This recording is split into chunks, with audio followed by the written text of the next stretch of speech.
Good morning and welcome to the Molson Coors Beverage Company second quarter fiscal year 2025 earnings conference call. With that, I'll hand it over to Traci Mangini, Vice President, Investor Relations.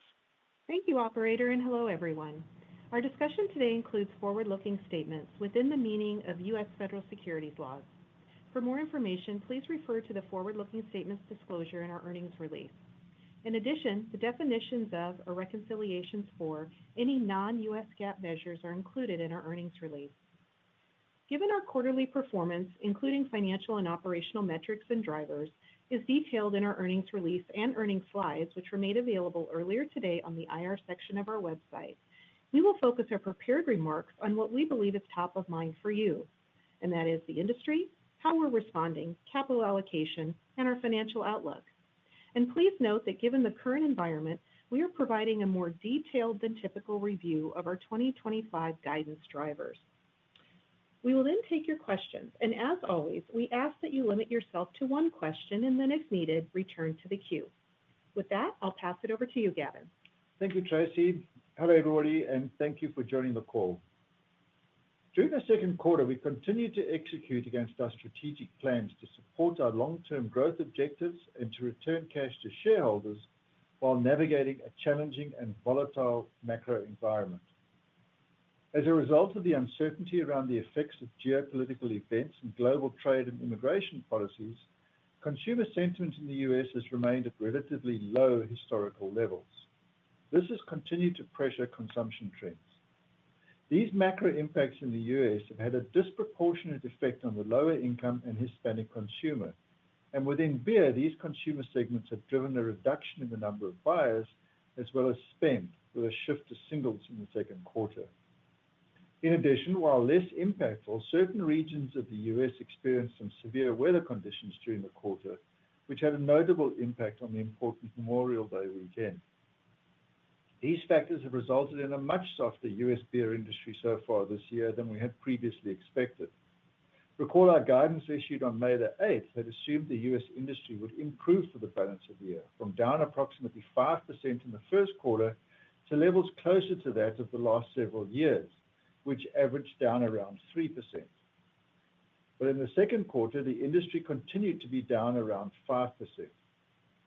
Further, the Midwest premium pricing, which is a component of our aluminum cost, has been indirectly impacted by recent U.S. tariff announcements, causing another substantial and unexpected spike in the second quarter. For perspective, and as you can clearly see on slide 19 of our earnings deck, in July, the Midwest premium jumped to 68 cents per pound, an increase of over 180% since January. As a result of these macro drivers, and to a lesser degree, lower than expected share performance, we are reducing our top and bottom line guidance for 2025. We now expect net sales revenue to decline 3 to 4% on a constant currency basis, as compared to a low single-digit decline previously. The range assumes U.S. industry volume will decline between 4 and 6% for the second half of the year. We now expect underlying pre-tax income to decline 12 to 15% on a constant currency basis, as compared to a low single-digit decline previously. The range includes, for the second half of the year, incremental costs specific to the Midwest premium of $20 to $35 million, which assumes a respective price per pound of 60 to 75 cents. This is partly offset by lower expected incentive compensation given the change in outlook. As a result, we now expect underlying earnings per share to decline 7 to 10% as compared to low single-digit growth. However, we are reaffirming our underlying free cash flow guidance of $1.3 billion, plus or minus 10%, as we expect higher cash tax benefits and favorable working capital to offset the guidance decline for underlying pre-tax income. Now, Traci will speak to our guidance in more detail in a moment. But first, I want to stress that we continue to view the incremental softness in the industry performance this year as cyclical, driven by the macroeconomic environment. And this belief, in our view, is clearly demonstrated by the execution of our share repurchase program, well ahead of our original expectations.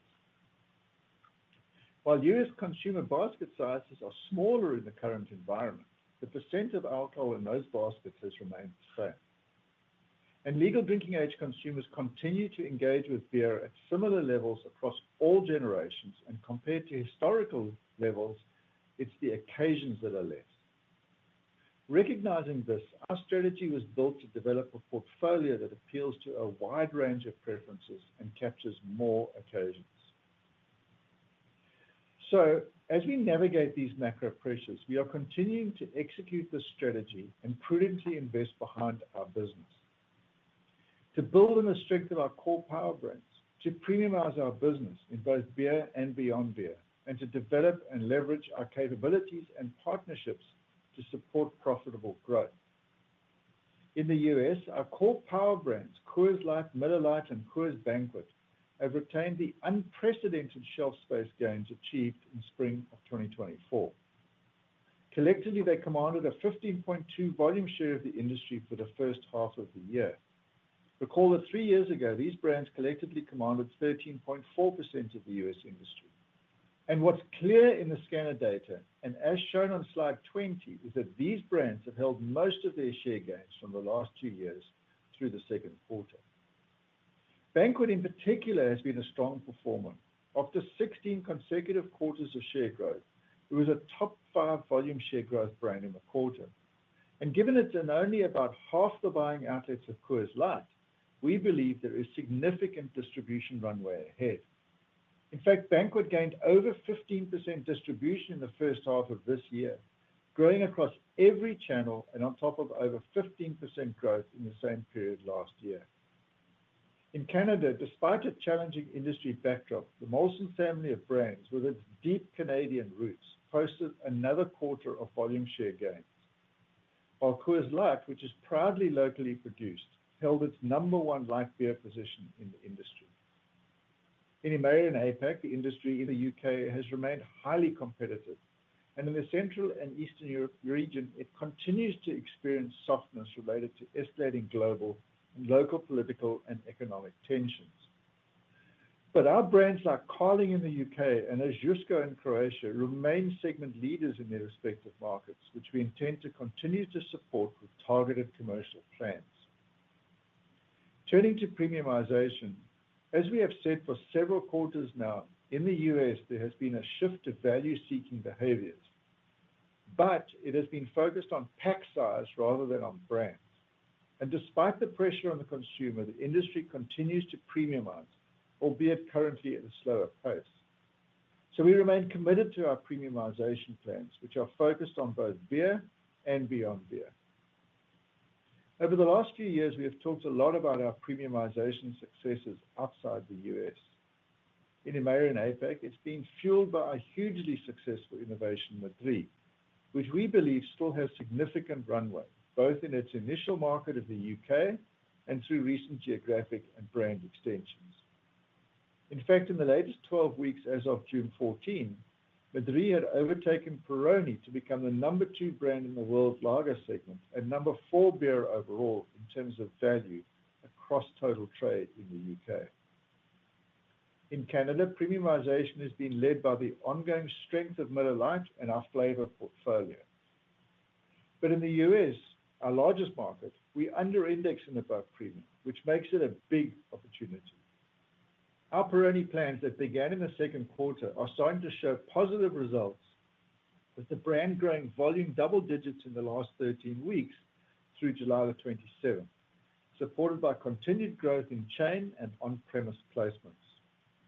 And while smaller for now, we are encouraged by our innovations.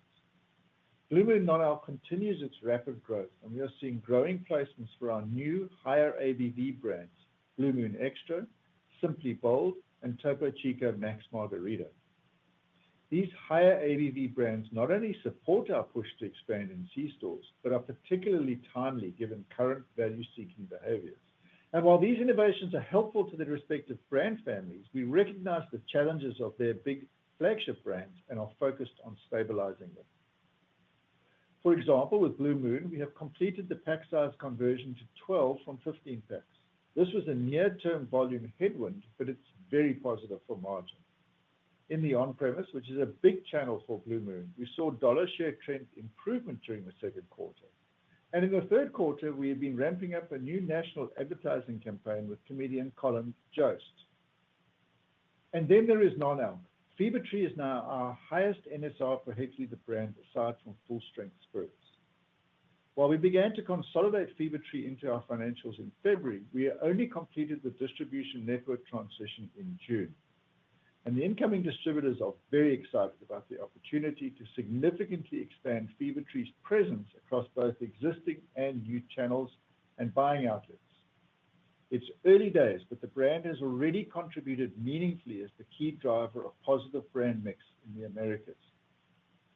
And while Fever-Tree is already the world's leading supplier of premium carbonated mixes, with the #1 tonic and the #1 ginger beer by value in the US, we believe we can accelerate its growth in the US over time by leveraging the scale and strength of our distribution network combined with our marketing capabilities.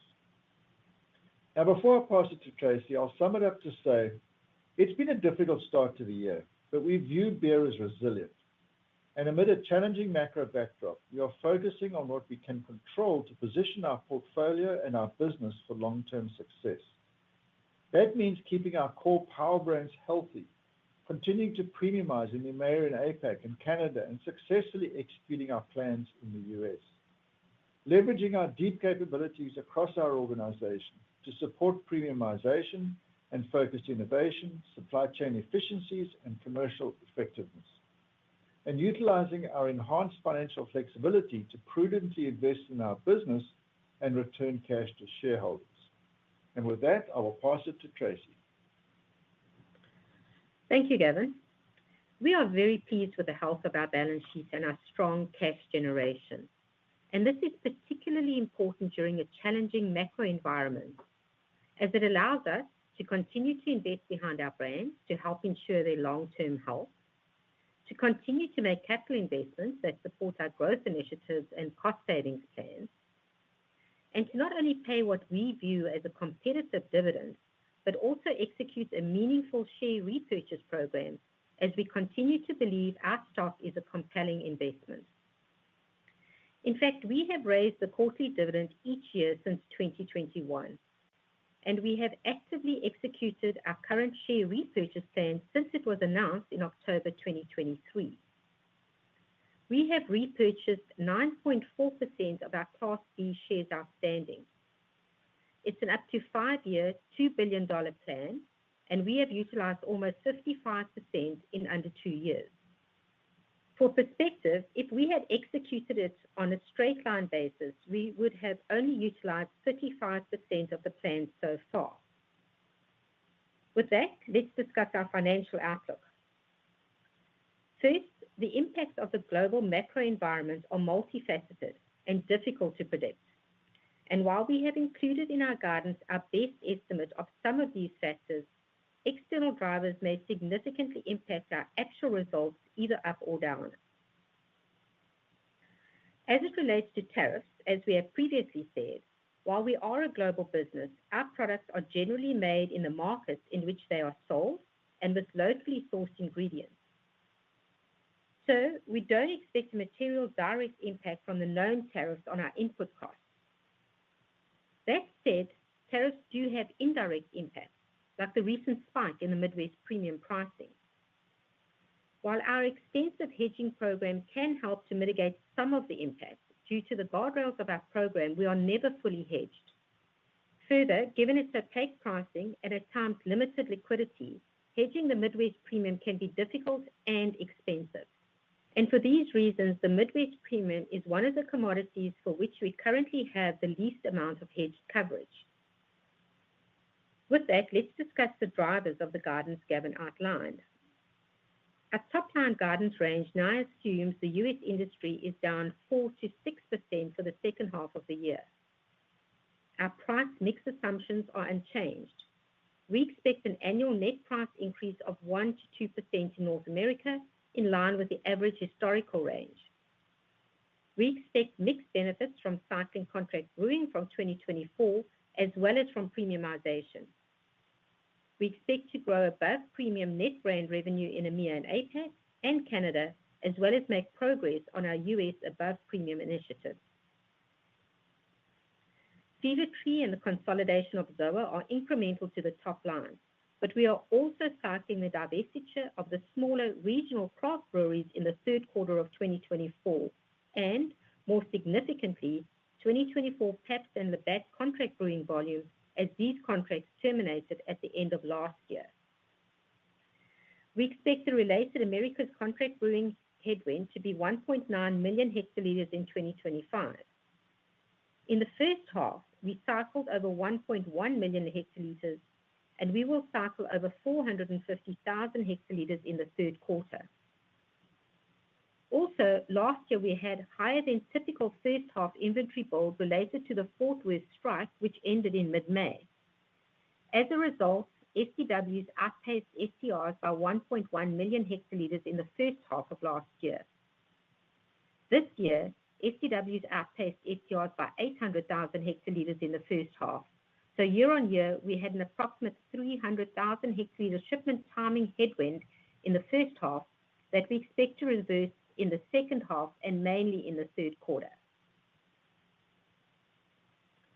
Note that we did have some shipment trend catch up to STRs in the second quarter, which had an approximate 150 basis point positive impact on U.S. financial volume in the quarter. We had previously not expected to build higher than last year, given the cycling of the Fort Worth strike. However, we were able to ship further ahead of STRs than expected due to the softer than anticipated industry demand. For a detailed review of these U.S. shipment trends, please refer to slide 21. Moving down the P&L, we expect mixed benefits from lower contract brewing and increased premiumization, as well as productivity improvements and cost savings to now be more than offset by higher volume deleverage given the industry volume trends, as well as higher Midwest premium costs. For the full year, this would result in Midwest premium costs exceeding the prior year by $40 to $55 million. We now expect MG&A to be down slightly for the year, as we now anticipate lower incentive compensation due to the adjusted outlook for this year. Also, and to a lesser degree, the Fever-Tree one-time transition and integration fees were less than expected, totaling approximately $30 million in the first half of the year. Again, these fees will be recovered through net sales over the next 3 years, beginning in June. As for marketing, our plans are unchanged. We intend to continue to put the right commercial pressure behind our key brands and innovations, including our core power brands, Peroni, the Blue Moon family, Madrí, and our non-alc portfolio. While marketing investment was down in the second quarter, cycling up spend in the prior year period, we expect it to be up in the third quarter due to the timing of our commercial plans and lower spend in the same period last year. As a result, we expect marketing investment in the peak summer months to be consistent with prior year period levels. We are also slightly adjusting our net interest expense outlook. We now expect $225 million plus or minus 5%, as compared to $215 million plus or minus 5% previously. This is driven by lower cash balances, including the impact of higher share repurchases, as well as foreign currency impacts. And lastly, we are reaffirming our underlying free cash flow guidance of $1.3 billion plus or minus 10%. In closing, with a strong global brand portfolio, healthy balance sheet, and strong cash generation, we are confident in our ability to navigate these challenging times while supporting the long-term health of our business and brands. We are committed to protecting and growing our underlying free cash flow while making prudent capital allocation decisions that support our growth initiatives and allow us to return even more cash to shareholders. With that, we will take your questions. Operator? Thank you. We will now begin the question and answer session. If you would like to ask a question today, please do so now by pressing star followed by the number 1 on your telephone keypad. If you change your mind or you feel like your question has already been answered, you can press star followed by 2 to withdraw yourself from the queue. Our first question today comes from Peter Grom with UBS. Please go ahead, Peter. Thanks, operator, and good morning, everyone. I wanted to touch just on the updated guidance. Can you maybe just, unpack the moving pieces a bit more? Clearly, the top line is a bit pressured here, which we can see in the data, but can you maybe just unpack the profit headwinds and specifically, aluminum and kind of the Midwest premium? And I guess as we look out to the back half of the year, how does the kind of updated guidance impact the second half performance? And I guess related, still early, but are there any implications that we should consider today as we look out to fiscal 26? Thanks. Thanks, Peter, and good morning. Appreciate the question. Look, from an updated guidance point of view, I would put it on three things, right, that we did not anticipate the last time we spoke. One is the industry did not get better as we were expecting it to. We had expected it to navigate back to where it's been for the last few years of around down 3, and it didn't.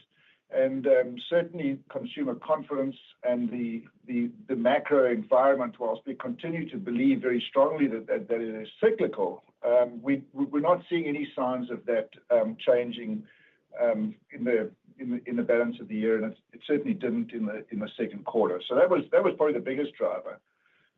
Obviously, we did not expect the dramatic increase in the Midwest premium of 180%, and we've talked a lot about that, and Tracy can get into more detail on the difficulty of hedging and forecasting that. So that obviously played a pretty significant negative role in our Q2 and balance of the year assumptions. And frankly, our share performance did not meet our expectations. So the first two I would characterize as somewhat out of our control, and the third one is within our control. And our share performance wasn't what we had expected. It stayed relatively the same as it did in Q1, and we had expected an improvement. And our estimate of our share performance was a little better than what you might see in Circana and so on, because our on-premise performance is better. And so we estimate we lost about 50 bips of share in the second quarter, and we've made the same assumption for the balance of the year. Now, obviously, we're working very hard to change that, but from a guidance point of view, we've assumed a little change in our share performance. From a sort of second half, and I think that sort of covers the second half, but from a longer term point of view, Peter, we still believe, as we said in our remarks, and I think the environment supports that, is that the current industry decline is cyclical. Consumer confidence will turn. I don't know when, but it will turn, and the Midwest premium will revert back to the mean from these extreme moves that we've seen, both of which have had a pretty negative impact on our business this year. We've got a very strong balance sheet. We deliver really strong cash flow, as you heard from Tracy, and our updated guidance did not change that. We continue to be very pleased with how we've retained the majority of our market share on our core brands. Coors Banquet is on fire. Our non-alc strategy is coming together with the acquisition of Fever-Tree, and all of that is incremental in the second half, and we'll still have incrementality, obviously, next year as well. It provides a nice halo effect to ZOA. Peroni, our plans kicked in the second quarter, and brands doing very, very well. Canada is holding its own from a market share point of view, and Molson Canadian is doing well, Miller Lite's doing well, Coors Original's doing well as we head into next year. And when you look at EMEA and APAC, our premiumization strategy is doing very nicely, led by Madrí and frankly others. If you look towards the balance of the year, this year, contract brewing headwinds become less and less as we head towards the end of the year. And in the fourth quarter, I don't think we've got any real headwinds from a PAPS point of view to speak of. We obviously still have the FIFCO headwind. And then next year, that all goes away, right? So we'll have no headwinds from contract brewing. Tracy spoke about the shipments in the back half of the year, and whilst we did get some of that into the second quarter, which which we weren't anticipating given the performance of retail sales. We do get the rest of it primarily in the third quarter. And in EMEA and APAC, we're expecting to perform better from a top line point of view as we head into the back half of the year, given the environment. So, Tracy, did I forget anything? No, I think you covered it all. Thanks, Peter. Thank you. Our next question comes from Chris Carey with Wells Fargo. Chris, please go ahead. Hi, good morning. Morning. I wanted to follow up on a couple areas there. One is just a clarification. Tracy, the impact from Midwest premium increases that you're expecting for the year, have you seen any of those increases in Q2, or is that all in the back half of the year? I just say that in the context of the Americas inflation in the quarter was fairly paltry. So I just wanted to confirm that piece and how we think about the aluminum inflation, perhaps more on a 12 to 18 month time frame. And then just following up on the overall category, I think there are certainly a number of reasons why we may view what's going on cyclically. A lot of categories in consumer are dealing with sluggish trends. The question I would have, though, is volumes in the beer category have been soft going back to 2022. Obviously, the category leader dealt with a pretty substantial headwind. But nevertheless, I wanted to just test that confidence level around this being cyclical versus perhaps changing in consumption and habits, and how you reconcile or get comfortable with that concept amidst kind of a category that's been a bit softer over the past few years. So thanks on those. Appreciate it. Thanks, Chris. Trace, if you wouldn't mind taking the Midwest Premium one, I'll talk a little bit more about the category and our belief in it. Look, I think from a consumer confidence point of view and the impact that had on consumers in a number of different ways, Chris, took place towards the back half of January and early February, right? And I mean, it's clear that consumer confidence took a hit at that time and frankly hasn't recovered. So we continue to believe that over time that will change. I mean, it could be sooner rather than later, or it could be at the same time period next year. The items that have been impacting the overall alcohol category, like I've often heard GLP-1s talked about. I mean, we don't have a lot of data that suggests that that's having any meaningful impact on either the alcohol category or our category at this point. The other item that gets talked about is D9, and I think the impact of D9 does vary by market, and in some markets it's not sold, and in others it carries strong restrictions, and so that's certainly an area that we continue to monitor the impact of that. I think consumer confidence has had a disproportionate impact, as I said, across some consumers differently to others, and again we believe that is cyclical. Tracy, do you want to add anything on Midwest Premium? Yeah. So hi, Chris. So look, I mean, no one expected the Midwest Premium to increase 180% from the beginning of the year. So for us, even though we are, somewhat hedged, because it is such a difficult, it's not transparent, it's expensive to hedge, it is a commodity that we, the least amount hedged. But as it equates to the balance of the year, I mean, we're expecting an incremental $20 to $35 million of Midwest impact for the balance of the year. So, that's around 60 to 75 cents a pound. Our full year impact is between $40 and $55 million. And again, that's just the Midwest Premium. From a rest of a commodity point of view, our hedging program is very extensive, and we expect very little impact from tariffs. But these indirect impacts, specifically the Midwest premium, is just a problem because it is so difficult to hedge, and it just doesn't follow normal market dynamics. And then just to tie a bow on the industry, Chris, I mean, our acceleration plan strategy is designed to address some of the areas where we believe that there is an opportunity, right? So our Beyond Beer strategy from both a non-alc beer point of view and also from a non-alc point of view is obviously a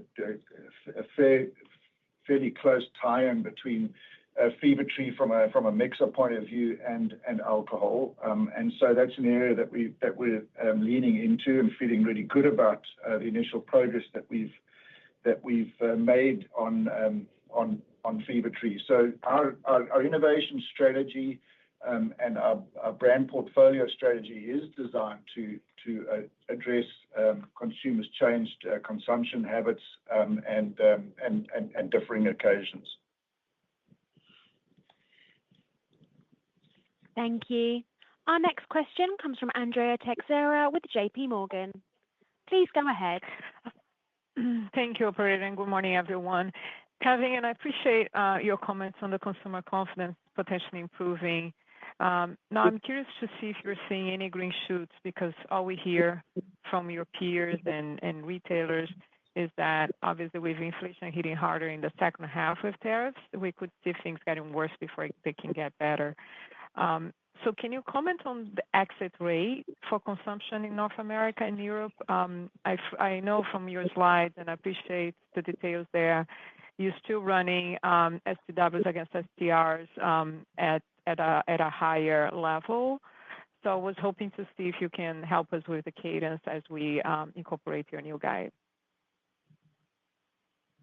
Actually, you want to talk about shipments, perhaps, and I'll just talk about how we're seeing the consumer health by market. In the U.S., Andrea, candidly, we have not seen an improvement in overall consumer confidence or behavior. So we have not seen that yet. And we are continuing to see value-conscious consumers engaging in some channel and pack shifting, as we've seen previously. Certainly, buying more singles and large packs and less of those mid packs. But that certainly has continued. I mean, we obviously serve a very broad set of consumer demographics across many income levels with our portfolio, and we think we've got a portfolio that meets everybody's needs. So no, we haven't seen much a change. The environment is impacting all consumers in one way or another. We do see the Hispanic consumer is disproportionately impacted by the overall macro environment. If you look north of the border in Canada, I mean, inflation has eased over time, but consumers up there also remain cautious about spending and ongoing concerns around housing and food costs. And, while interest rates have stabilized, I think there is a more global concern around trade tensions and tariff-related impacts. So, whilst Canada beer industry volumes trends have been somewhat similar to the US, they've performed slightly better. In the UK, the consumer confidence index remains negative. We did see a little bit of an improvement in May. I think there's just a more broader optimistic view of the overall economy in the UK, but overall sentiment, I think I would say remains cautious. And then in Central and Eastern Europe, certainly that consumer is probably being impacted more than most, given the significant political and socioeconomic issues that are impacting the Central and Eastern European markets. So that's sort of a run through of our markets and how we're seeing consumer confidence. Tracy, the shipments. Yeah, so in terms of the first half of the year, our shipments did outpace our sales to retail by about 800,000 hectoliters in the first half. Prior years was about 1.1 million hectoliters. So there's about a 300,000 hectoliters to reverse in the second half of the year. Most of that will be in Q3. And as always, we plan to ship to consumption, so we expect that to, converge, but as I say, mainly in Q3. Thanks, Andrea. Thank you. Our next question comes from Bonnie Herzog with Goldman Sachs. Please go ahead, Bonnie. All right. Thank you. Good morning, everyone. I just had a quick question on pricing and then the promotional environment. I guess, given the pressures on the category and consumers, how are you thinking about pricing for the remainder of the year? Also, what about the promotional environment? Are you seeing signs of, levels increasing recently, and how do you expect that to play out? Thank you. Thanks, Bonnie, and good morning. Look, I mean, it's quite common to see heightened, competition with strong promotional activity during the summer, and you see that easing up in the shoulder months, and we've seen that in prior years, and we're seeing that again. And again, we just take a strategic approach to how we evaluate the competitive environment. From an overall pricing point of view, the historical average, as we've said before, ranges in that 1% to 2% range, and we expect that to fall within that range again this year. Whilst we have seen the impact of the economy, consumer confidence, having consumers searching for value, any trading seems to be coming in channel and pack shifting, not necessarily in segment trade down. Thanks, Bonnie. Thank you. Our next question comes from Filippo Falorni with Citi. Please go ahead. Hi, good afternoon, everyone. I wanted to follow up on the margin question on the Midwest Premium for the second half. If I take the, call it $20-$35 million incremental Midwest Premium cost, it's still a relatively small headwind to margin. So maybe, Tracy, can you talk about the other drivers of the big margin contraction that is embedded in your guidance in terms of volume deleverage, SG&A for the back half of the year? And then just to follow up on top line, Gavin, you mentioned the on-premise is performing better than what we see in track channel data. So can you give us a perspective of how July played out relative to your expectation, including the on-premise business? We see still soft trends, especially around 4th of July in track channels, but I'm curious the total company and total industry trends, including on-premise. Thank you. Thanks, Filippo. Tracy, you'll handle the margin one. I'll just quickly deal with July and the on-premise. I mean, look, from a July point of view, as we say every time on these calls, right, we've only got a few weeks of the following quarter in the books. So, let's see what happens for the balance of the quarter from an overall industry and our performance point of view. From an on-premise point of view, I know we've talked a lot about Blue Moon over the last couple of years, and we are starting to see improvement in the on-premise. Belgian White's STR trends improved 6 points in Q2 versus Q1, which is very encouraging given that brands are built and expand from the on-premise out. So we're pleased with that. Peroni is obviously playing a role in that as we implement the plans we've talked about for a while now, which kicked off in Q2. So that's been a positive catalyst for us as well. And then Coors Banquet just remains on fire as it gains distribution both in the on-premise and the off-premise. So I would say that those are the three brands that are having the most positive impact for us in the on-premise.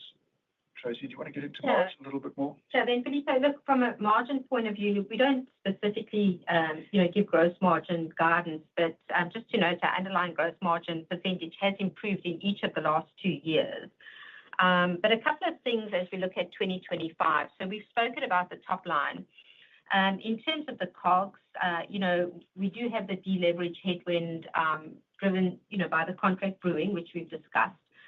We also have higher premiumization, which drives higher COGS across our business units. We have spoken about the Midwest Premium. And although we do have productivity improvements and cost savings, these are more than offset by the deleverage and premiumization as well as the Midwest Premium. Thanks, Tracy. Thank you. Our next question comes from Rob Ottenstein with Evercore ISI. Rob, please go ahead.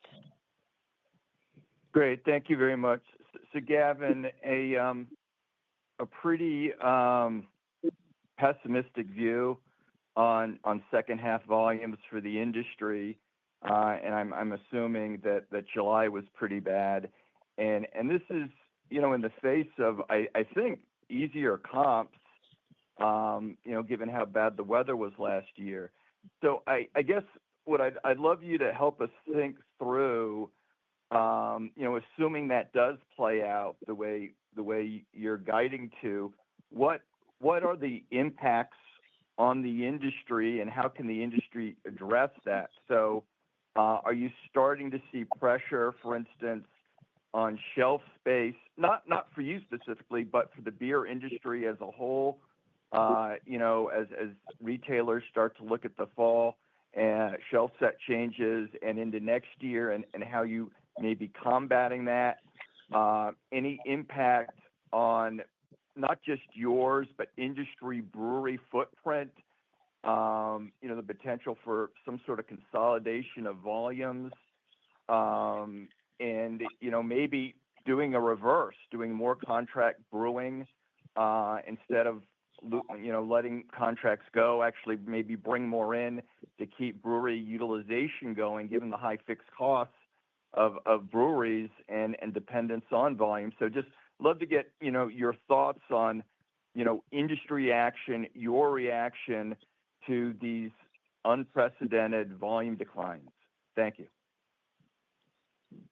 Thanks, Rob. Yeah, a lot of questions in there, so let me try and tackle them off. So from a comps point of view, no, July had easier comps, but the rest of the year did not, if you remember correctly. So yes, there was poor weather, and the industry was pretty tough in July of last year. So the comps are a little softer in July. Going forward, they're not. They actually, the industry improved quite nicely heading into the balance of the year from about August onwards. So the comps don't get easier from an industry point of view. They get tougher, and obviously we've built that into our thinking as we put the guide out there. From a shelf space point of view, look, from our point of view, we obviously had a significant uptick in 2024 in both the spring and in the fall of 2023. We held on to those gains, and so we finished 2024 significantly higher than we did in 2023.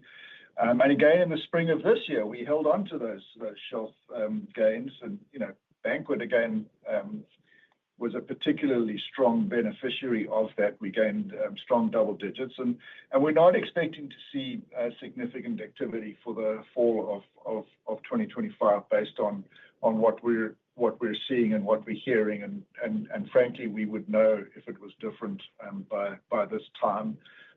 Where retailers have made shelf changes to accommodate other brands, they've made in the flavor space and the craft space primarily. I would say they haven't made them in the traditional beer space. From a brewery footprint point of view, obviously our capacity utilization varies by season. So in the summer we're fully utilized, and in the shoulder periods not necessarily. I would tell you that removing PAPs from our system is very, very helpful.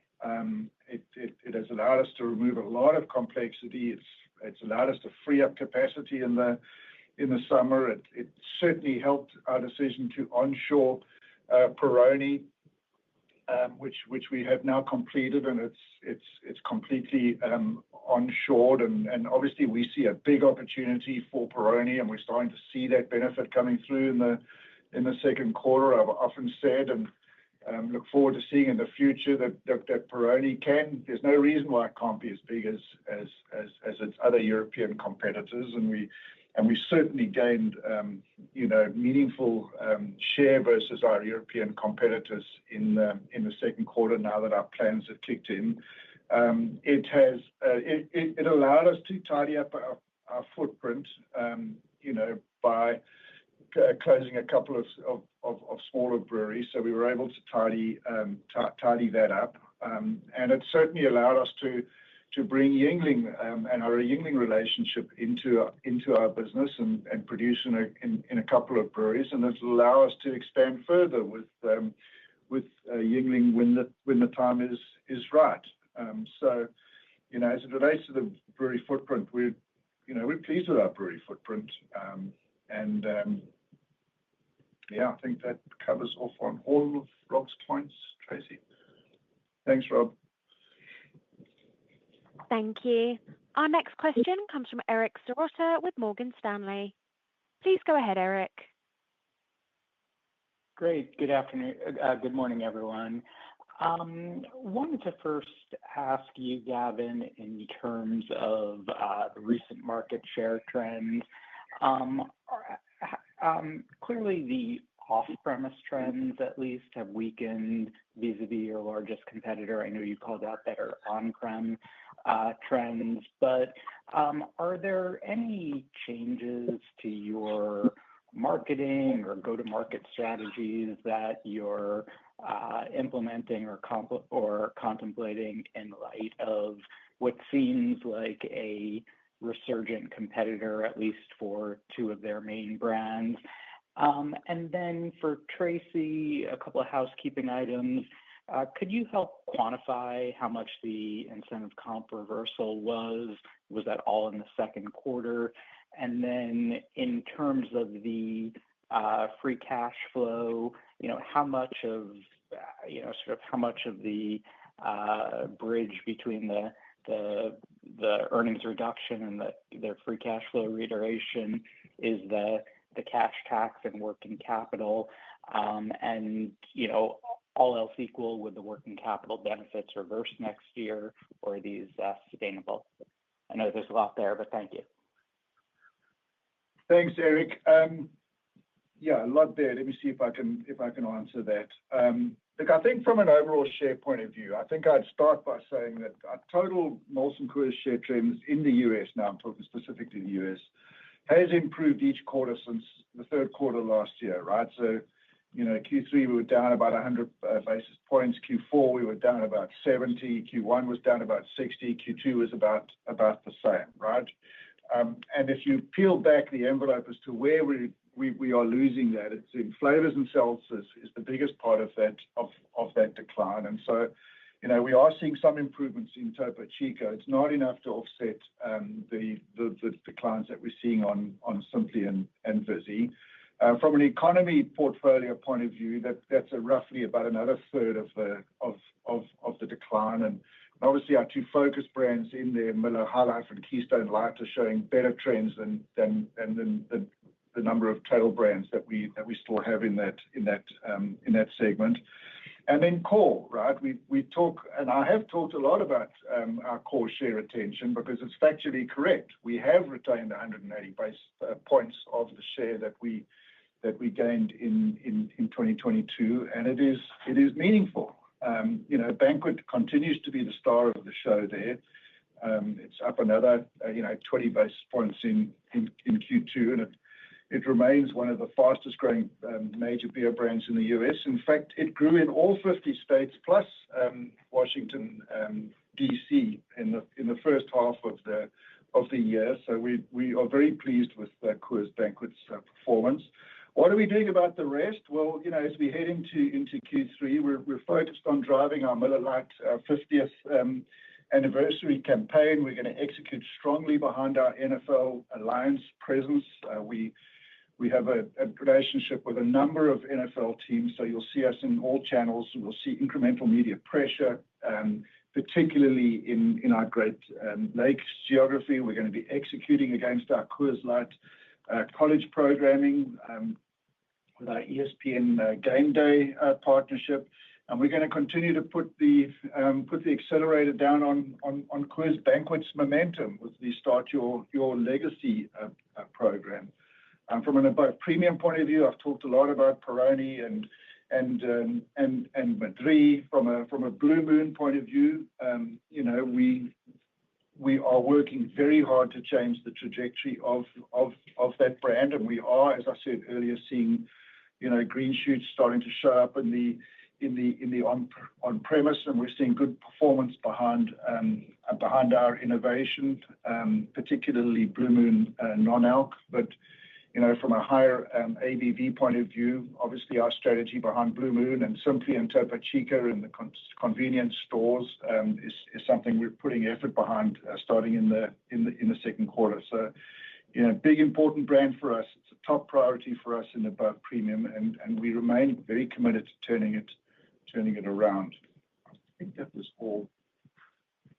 Yeah. Was there anything you want to say? Yeah. So, Eric, from an incentive compensation, look, we accrue for incentive comp throughout the year.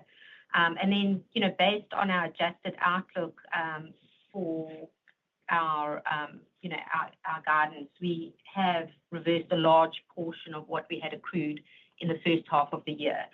In terms of the free cash flow, look, the cash tax benefits that we've got, as well as the working capital, largely offset the profit shortfall.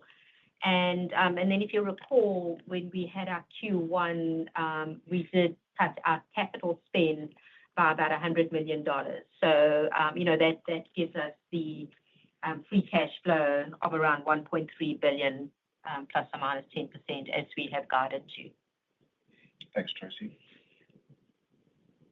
Thank you. Our next question comes from Peter Galbo with Bank of America. Please go ahead, Peter. Hey, good morning, Gavin and Tracy. Thanks for all the detail in the deck. Very helpful.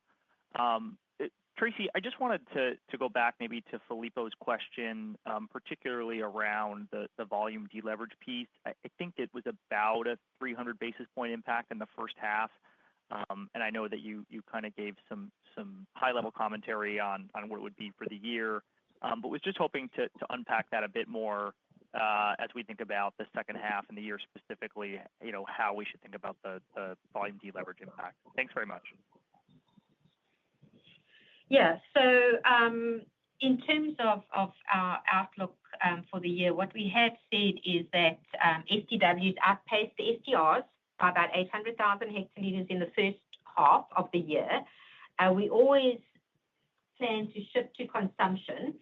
And so there's going to be about 300,000 or so that we will reverse in the second half of the year, mainly in Q3. Because last year, for the first half, we did ship more than the retail by about 1.1 million hectoliters. So the difference between that is about 300,000 hectoliters, which we expect to reverse. And then, because we plan on shipping to consumption, we expect most of that to converge by the end of the year, but mainly in Q3. Thanks, Tracy. Thank you. Our next question comes from Bill Kirk with Roth Capital Partners. Please go ahead, Bill. Good morning, everyone. So my question, since pre-COVID, since 2019, you have more market share than you did. Your earnings per share are much better than they were, but the stock price doesn't really reflect those improvements. So I guess the question is, if you aren't getting credit for market share gains and profit growth in your current categories, does something need to strategically change? And then when underlying COGS per hectoliter are up mid-single digit or more, why only take a 1% to 2% price increase? Thanks, Bill.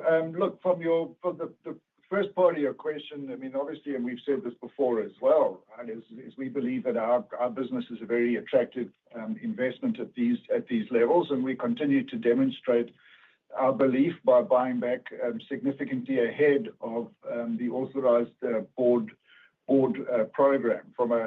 From an overall category point of view, I'm very pleased with our acquisition of the U.S. business of Fever-Tree, and the integration is going well. And our volumes are exceeding our expectations from a business case point of view. Our distributors are excited about it, and it really does give us a nice footprint from a non-alc point of view, and we believe a halo effect to our other non-alc activities. What was the second? Pricing. Oh, pricing, yeah.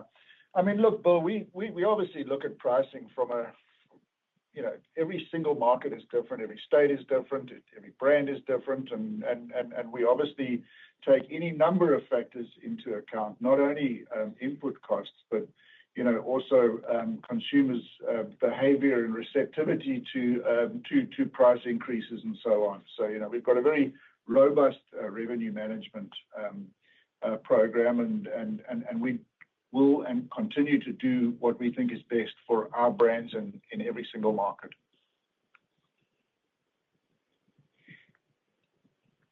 Thank you. Our next question comes from Robert Moskow with TD Cowen. Please go ahead, Robert.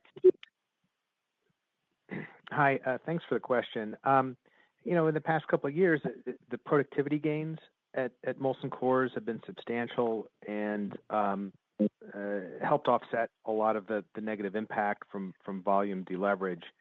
But now it looks like the volume deleverage is accelerating, and you've had to call down your guidance.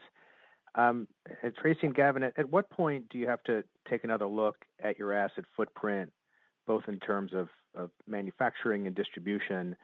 And with volume declining at this pace, will you have to take another look at that and maybe make more reductions? Thanks. Thanks, Robert. I mean, look, from a capacity point of view, we're pleased with our brewery footprint. We have obviously really strong utilization from a capacity point of view in the summer months.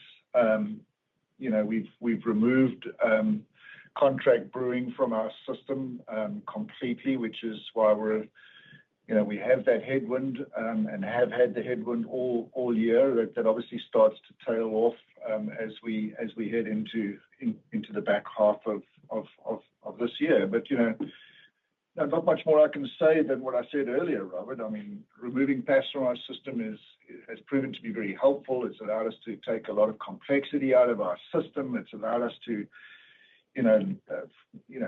change things from a shift configuration point of view, from a line point of view, from a temporary labor point of view. It's overall from a brewery footprint point of view been very positive for us, and it's allowed us to bring Peroni in, which, as I said, is growing very nicely, and we hope to have that brand as a big brand in the future. And it's allowed us to support our Yuengling partnership, where we've had a very successful launch in Illinois this year. So we're pleased with our brewery footprint, I guess, is the summary. Thanks, Robert. Thank you. Our next question comes from Michael Lavery with Piper Sandler. Please go ahead, Michael. Good morning. Thank you. I just wanted to come back to the guidance update and the EPS bridge. Midwest Premium has gotten a lot of attention, but as you've called out the math, it's maybe 1 to 2 points of the 10 or 13 point to cut the EPS growth outlook. And you've got some stepped-up buybacks as well. What are the missing pieces, I guess? And if you've said what's new is Midwest Premium, the category trends, and then your share expectations. Is it just all of that and the operating deleverage that we've covered a bit, or is there other inflation we should have our eye on as well, or You mentioned the interest expense change. That's also quite modest. So, I mean, help us maybe figure out if there's any other moving parts here or if just the top line flow through is that significant. Hi, Michael. Yeah, so look, I mean, there is some marketing timing. We do expect to spend, similar levels of marketing in our peak summer selling season as last year. So that's one thing. But the other thing is, remember, our EPS is not in constant currency. So, we do have foreign exchange impacts to it. And, as the dollar weakens, that'll certainly be a tailwind. And then the other thing that goes into it is tax.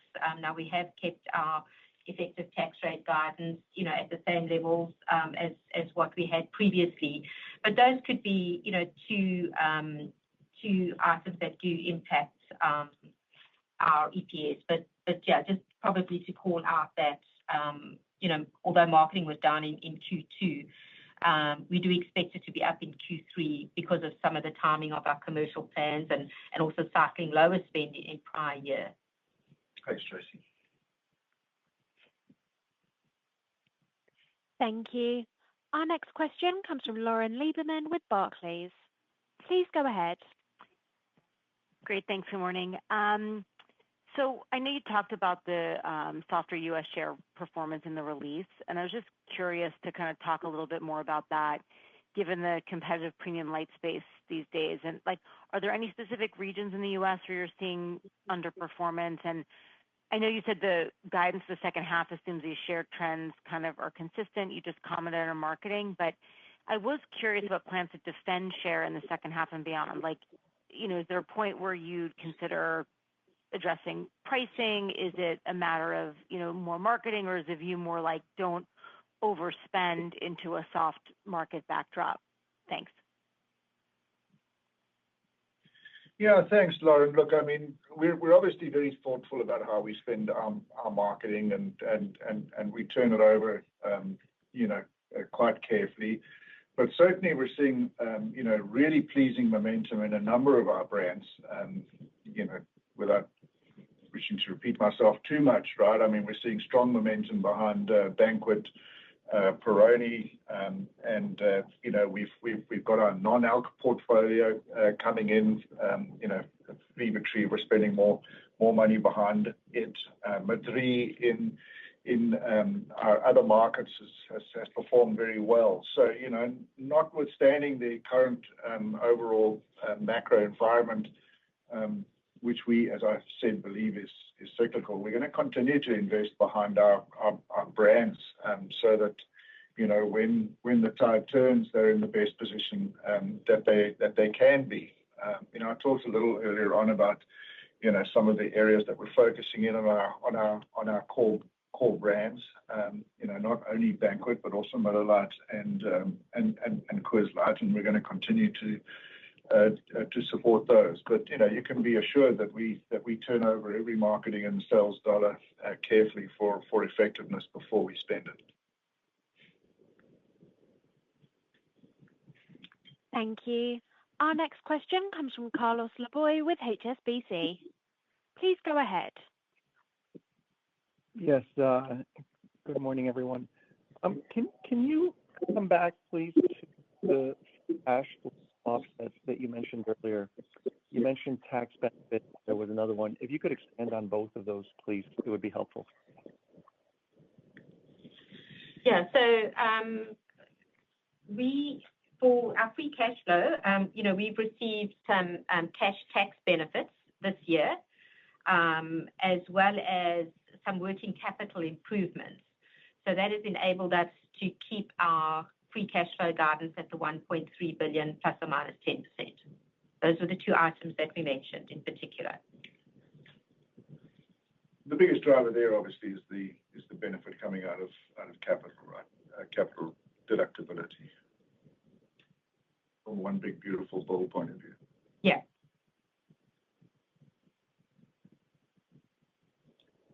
Thank you. Our next question comes from Nadine Sarwat with Bernstein. Please go ahead. Yes, hi, everybody. Thank you for taking my question. I know we've talked a lot about the U.S., so I'd actually like to turn attention to EMEA and APAC. Your financial volumes were down close to 8%. And I know you called out weakness in a number of the markets, but could you provide perhaps some additional color by region? So, how is the U.K. business doing versus your other markets? And then how do you view this segment performing over the remainder of this year specifically? Thank you. Thanks, Nadine. Look, I mean, the market in the UK continues to decline. It declines in both channels. We have seen a little bit of a category improvement Q to date, starting to see some trend improvement in our share trajectory. That has been aided by the benefit of the Easter shift, right, which moved out of Q1 and into Q2. And I know you live in the UK, so that you will know that the weather has been particularly good in the UK. We are expecting those figures to show, a somewhat greater decline once we've got June data in, because I think we're lapping a big football tournament from last year. So there is that going on. Competition in the marketplace, it remains intense, frankly, and despite the increase that we've seen in promotional frequency in the off-premise with our largest brand, it does remain challenged given the actions of some of our competitors, which we have chosen not to follow. I mean, we're seeing some of our competitors in that space price consistently 20% lower than Carling on shelf. So that certainly challenged us from a main brand point of view. Our Madrid volume growth, it continues. It's up again mid-single digits in Q2, and we're going to continue to put the right level of commercial support behind those brands. If you look across the water into our Central Eastern European business, look, there's no doubt that the overall beer industry remains sluggish in this market. It's driven by another decline in consumer confidence that began at the end of 2024 after we'd seen some improvement. And those factors that are driving that are well understood and well known from a global political point of view, and local social and economic tensions that exist there. We have seen a higher promotional activity across most of the markets. We have had some challenging customer negotiations as well, which are now resolved. And so all of those factors impacted our volume performance in the first half of the year. We continue to remain optimistic about the growth potential for our Central Eastern European businesses. We're putting investments behind our national power brands, and we're supporting the recent launches that we have in the above premium space. We launched Madrid in Bulgaria last year, and we launched it in Romania this year, and both of those doing very nicely. We launched Coors in Hungary, which is doing well. And our innovation in the Beyond Beer space, with, for example, Aspall's Pippin Wild Cider in Serbia and Bulgaria and Montenegro and Croatia is also doing well, although early days. So a real success story for us is our premiumization in our EMEA and APAC business, and you can actually see that in the mixed benefits which we got in EMEA and APAC in the second quarter. I think that generated almost 490 basis points of positive mix for us. So Nadine, that's kind of a quick high-level run through our European business. Thank you. Our next question comes from Gerald Pascarelli with Needham. Please go ahead. Great, thank you. I had a question on capital allocation. Just given these volume declines, if industry volumes and then your own volumes remain lower for longer, as you think about this business long term, do you believe larger scale M&A or more aggressive bolt-on M&A may be necessary to just expedite your portfolio towards more attractive subsectors in beverages, whether it be more non-alcoholic exposure or exposure to above premium brands, et cetera. Just looking for any color or thoughts around how M&A or evolving M&A just fits into your capital allocation strategy. Thank you. Thanks, Gerald. Look, from an M&A point of view, I think we've been very clear about how the string of pearls approach has worked for us. And you know, in the early days when we still had somewhat of a challenged balance sheet with a higher leverage ratio, those pearls were relatively small. You know, as we've put ourselves in a really strong position from a balance sheet point of view, you know, very proud of the work that the team has done to get the balance sheet where it is after the last, you know, 4 or 5 years. That has allowed us to look at, you know, slightly bigger pearls. And certainly the one we did this year with Fever-Tree is very strongly supportive of our overall strategy, and is a much bigger pearl than we perhaps would have considered 5 years ago. You know, when you add everything up from a working capital point of view and a distribution point of view and our investment in Fever-Tree, that number was well north of $100 million. So, you know, we remain committed to our string of pearls approach. Obviously, beyond that, I'm not going to comment on any M&A, but very pleased with the progress that we've made with Fever-Tree so far. Thank you. Our next question comes from Kevin Grundy with BNP Paribas. Please go ahead, Kevin. Great. Thanks. Good morning, everyone. I was hoping maybe to get an update on the CEO search process, given Gavin's plans to retire by year-end. Gavin, of course, you will be missed. But any update there, just in terms of where that process stands, any comments on internal versus external candidates, attributes that the board's looking for, and perhaps maybe how that's evolved a bit given the demands of the current environment. So any comments that you can offer to folks, I think would be appreciated. Thank you very much. Thanks, Kevin. Appreciate the kind words. Look, I mean, the process is well underway. The board's made significant progress. Obviously, it's navigating the process very thoughtfully, given my planned retirement by the end of the year.